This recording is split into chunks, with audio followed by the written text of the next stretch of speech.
Welcome to Crumbleton, the cheeriest little town you ever did see, where the flowers always bloom, the birds always sing, and absolutely nobody ever causes trouble. Well, almost nobody. Today is the Grand Crumbleton Cheese Festival, and every citizen has gathered in the town square to admire Mayor Fluffington's legendary golden cheese wheel, said to be the most delicious, most magnificent cheese in the entire world. What could possibly go wrong? Mayor Fluffington tapped the microphone 3 times and cleared his very important throat. "Citizens of Crumbleton," he bellowed dramatically.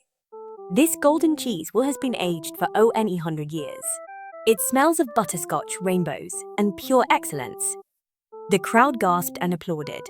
Nobody noticed a tiny pair of enormous ears poking up from behind the pedestal, twitching with great interest at every single word the mayor said. That was Pip, the smallest, sneakiest, most cheese-obsessed mouse in all of Crumbleton. Pip pressed his tiny nose against the pedestal and inhaled deeply.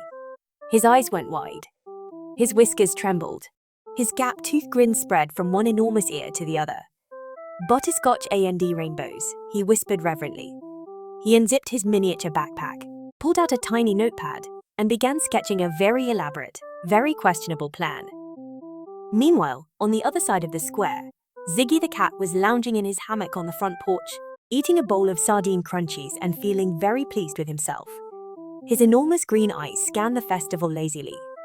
As official honorary town watcher, a title he gave himself last Tuesday, Ziggy felt certain everything was perfectly under control. He adjusted his tiny detective cap, yawned enormously, and accidentally fell out of his hammock. Ziggy dusted himself off and strolled into the festival, waving grandly at nobody in particular. That is when he spotted Pip darting between legs in the crowd, backpack bulging with suspicious equipment. Ziggy narrowed his enormous green eyes. He had seen that look before, the twitchy whiskers, the sneaky shuffle, the tiny goggles perched on Pip's head. Something was very, very wrong. Ziggy cracked his knuckles dramatically and declared, "Not on my watch, mouse." Pip ducked behind a lemonade stand and opened his backpack with the practiced precision of a tiny professional. Out came a grappling hook the size of a paperclip, a block of decoy cheese sculpted from painted clay, one very small smoke pellet, and an extremely long rope that somehow kept coming out of the backpack without end. Pip stared at the rope. The rope kept coming. That should be enough, Pip finally decided, stuffing the rest back in. Pip fired his grappling hook with a satisfying tink. It caught perfectly on the rim of the cheese pedestal. He zipped across the ground in a tiny blur, replaced the golden cheese wheel with his painted clay decoy in under 3 seconds, and stuffed the real cheese into his backpack. It barely fit. The backpack stretched to an absurd size. Pip buckled it shut with great effort, gave a triumphant squeak, and turned right around to find Ziggy staring at him. For 3 full seconds, neither of them moved. Ziggy blinked. Pip blinked. A single piece of confetti floated slowly between them. Then Pip grinned his biggest gap-toothed grin, shouted "BYE" at the top of his tiny lungs, and bolted off the stage at maximum mouse speed. Ziggy's detective cap flew off his head from the she wind. He scrambled to put it back on, caught his mismatched socks on the stage steps, and launched himself into the chase. The chase exploded into the market street. Pip weaved between cart legs with tiny perfect precision while Ziggy pinballed off every single obstacle available. A pyramid of watermelons collapsed spectacularly over Ziggy. A cart of cabbages launched its entire contents into his face. 3 startled pigeons who were absolutely not part of the plan followed Ziggy at eye level, pecking his detective cap with great enthusiasm. Pip glanced back, cackled, and kept running.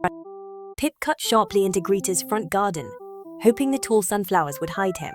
Greta herself was kneeling in the soil, knitting what appeared to be a scarf for her prized begonias. She looked up calmly as Pip zipped past. Then Ziggy crashed through the garden fence. "Greta, which way did the mouse go?" Greta adjusted her reading glasses thoughtfully. "Have you tried looking up?" she suggested helpfully. Ziggy looked up. A sunflower dumped its seeds on his head. Pip burst through the bakery's back door and skidded across a flour-dusted floor, leaving tiny mouse footprints in a very complicated zigzag pattern. He grabbed a baguette from the counter and vaulted over a rack of cooling pies with impressive style. Ziggy smashed through the door half a second later and immediately slipped on the flour, sliding on his belly the full length of the bakery and arriving perfectly upright at the other door, which he considered a personal victory. They burst into the sunny park. Pip spotted the fountain in the center and had an idea instantly. His ideas always arrived instantly and were always either brilliant or catastrophic, usually both. He pulled the tiny smoke pellet from his backpack and threw it down. A massive purple cloud of smoke erupted, filling the park completely. Ziggy ran in circles waving his arms, calling, "I can see you." I'm definitely not lost. He was absolutely lost. When the purple smoke finally drifted away, Ziggy found himself standing knee-deep in the fountain, soaking wet, detective cap drooping sadly over one eye. Pip was perched on the fountain's edge, calmly eating a cracker from his backpack and watching Ziggy with great amusement. "You're quite entertaining, you know," Pip said cheerfully. Ziggy pointed a dripping finger. "Give. Back." The cheese. Pip popped the last cracker in his mouth, winked, and sprinted away again. Pip raced into the Grand Crumbleton Library, which was silent as I held breath. He scurried along the highest shelf near the ceiling, tiny feet barely making a sound. Ziggy tiptoed in after him, scanning every shelf with enormous determined eyes. The librarian, a very serious owl with bifocals, watched both of them over her book. She raised one wing feather to her beak. "S-H-H-H-H-H-H," she said, with the full terrifying authority of someone who meant it completely.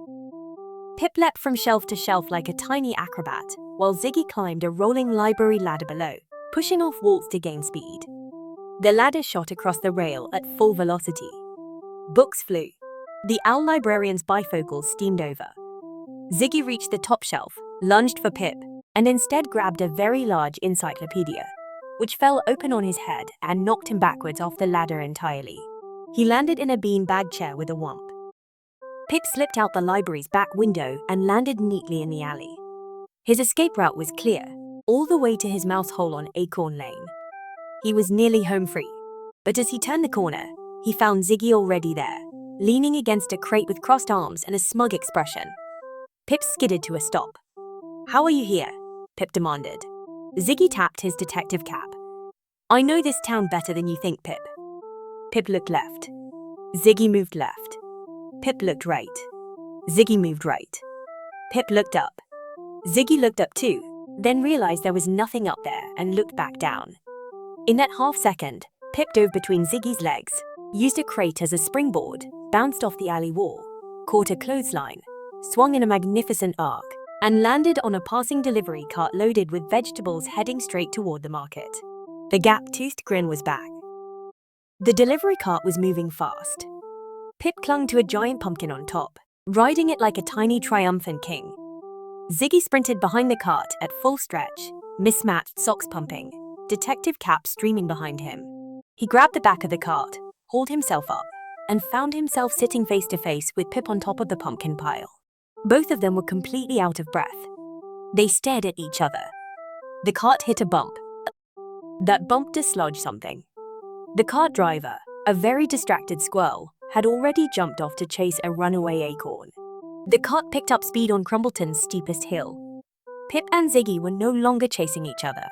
Now they were clinging to pumpkins together, eyes wide, the whole cart rattling and bouncing at terrifying vegetable cart speed.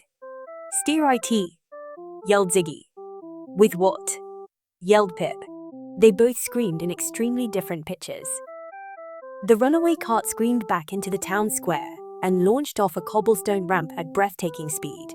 Pip and Ziggy flew through the air in a magnificent arc, still both clinging to the same pumpkin, and landed with a tremendous crash directly on the festival stage, right in front of Mayor Fluffington, who was mid-speech about the importance of cheese. The pumpkin split open. Pip's backpack burst free. The real golden cheese wheel rolled out, glowing magnificently. The golden cheese wheel rolled in a slow, perfect circle and came to a stop right at Mayor Fluffington's feet. The crowd went absolutely silent. Mayor Fluffington looked at the cheese. He looked at the clay decoy still sitting on the pedestal. He looked at Pip. He looked at Ziggy. He puffed up to maximum pompous size. "The cheese," he bellowed, grabbing it with enormous relief. The crowd erupted into the loudest cheer Crumbleton had ever produced. Ziggy climbed to his feet, straightened his soggy detective cap with enormous dignity, and looked down at Pip. Pip was sitting in a pile of pumpkin pulp, looking surprisingly unbothered for someone who had just failed a cheese heist. Worth a try, Pip shrugged cheerfully. Ziggy opened his mouth to say something stern and official. Then his stomach growled enormously. Pip opened his backpack, rummaged around, and pulled out a small block of regular cheddar. He offered it to Ziggy. And somehow, 30 minutes later, Ziggy and Pip were sitting together on the festival's picnic benches sharing the cheddar, watching Mayor Fluffington ceremonially cut the first slice of golden cheese and immediately cry tears of pure joy at how magnificent it tasted. Greta appeared beside them, somehow already knowing everything, and set down 2 slices of cheese she had gotten from the front of the line. "You both earned it," she said, adjusting her reading glasses. Neither of them argued. As the Crumbleton Cheese Festival glittered under a sky full of stars, Ziggy leaned back on the bench and sighed contentedly. Pip patted his much fatter backpack, already thinking of tomorrow's plan. Somewhere across town, Greta knitted peacefully. Mayor Fluffington gave a second speech about cheese that nobody listened to. And Crumbleton hummed along exactly as it always did, cheerful, chaotic, and perfectly wonderful. Until next time, that is. Because something told everyone that next time would be even cheesier.